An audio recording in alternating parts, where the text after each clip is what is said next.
Hello everyone, welcome back to my channel. और आज का वीडियो थोड़ा सा डिफरेंट है क्योंकि हमारा नया संसद भवन बन गया है और आज उसका उद्घाटन हुआ है। तो चलिए हम उसके बारे में थोड़ा सा चर्चा करते हैं। तो वर्तमान संसद में जो भी सीटें हैं उसे आने वाले समय में विस्तार करना पड़ेगा। इसी विजन के साथ ये नए संसद भवन का निर्माण हुआ। नए संसद भवन में लोकसभा में कुल 888 लोग बैठ सकते हैं, जो कि पुराने संसद में 543 ही थी। नए संसद भवन के राज्यसभा में कुल 384 लोग बैठ सकते हैं और पुराने में केवल 250 संसद ही बैठ सकते थे। नए संसद भवन में केंद्रीय सभागार नहीं है, तो प्रश्न ये उठता है कि संयुक्त बैठक कहाँ होगी। पर लोकसभा अपने आप में ही इतना विशाल है कि इसमें संयुक्त बैठक हो जाएगी।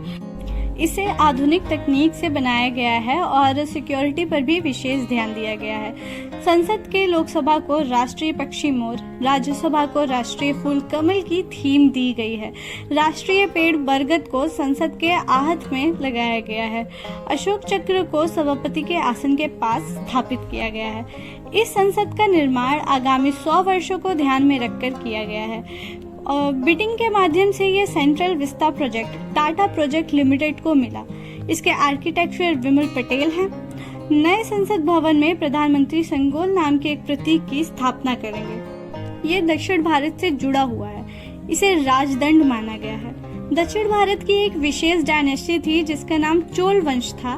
इस साम्राज्य में जब भी सत्ता का हस्तांतरण होता था तो उस समय सत्ता के ट्रांसफर के प्रतीक के रूप में संगोल दिया जाता था। उसका अर्थ था शक्ति, वैधता और संप्रभुता। ये राजदंड का प्रतीक है। चलिए हम बात करते हैं भारत की आजादी में इसकी क्या भूमिका रही है।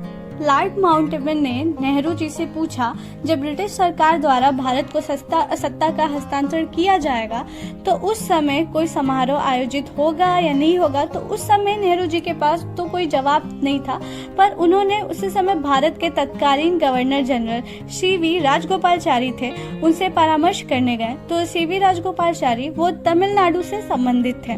तो उन्होंने नेहरू जी को चोल वंश के परंपरा के बारे में बताया। उन्होंने बताया कि जब चोल साम्राज्य में सत्ता का हस्तांतरण होता था तो उस समय राजा अपने उत्तराधिकारी को संगोल भेंट देते थे, जिसे सत्ता का प्रतीक माना जाता था। ये आइडिया नेहरू जी को बहुत अच्छा लगा और उन्होंने इसे बनवाने की जिम्मेदारी भी CV राजगोपालाचारी को दे दी और इसे बनाने की जिम्मेदारी चेन्नई की एक ज्वेलरी कंपनी को दी गई और उसे इन्होंने बनाकर दिल्ली भेज दिया। इस संगोल में हमें ऊपरी हिस्से में नंदी की संरचना देखने को मिलती है, जो कि तमिलनाडु के न्याय प्रतीक माने जाते हैं। यही वजह है जो इसे भारतीय संसद में स्थापित किया जा रहा है, जो ये दर्शाता है कि भारतीय संविधान भी न्याय के प्रतीक के तौर पर ही कार्य करेगी। और दिल्ली आने पर यह संगोल सबसे पहले तत्कालीन वायसराय माउंटबेटन के पास पहुंचा और उसके बाद उसे नेहरू जी को दे दिया गया। तो यही थी हमारी ये वीडियो नए संसद के बारे में और संगोल के बारे में। अगर आपको कोई भी क्वेरी हो, कोई क्वेश्चन हो तो आप कमेंट में मुझसे पूछ सकते हो। और अगर आपको मेरा ये वीडियो पसंद आया तो सब्सक्राइब करना मत भूलना। मिलते हैं अब किसी नए वीडियो के साथ। तब तक के लिए bye bye and do like, share, comments. Thanks for watching.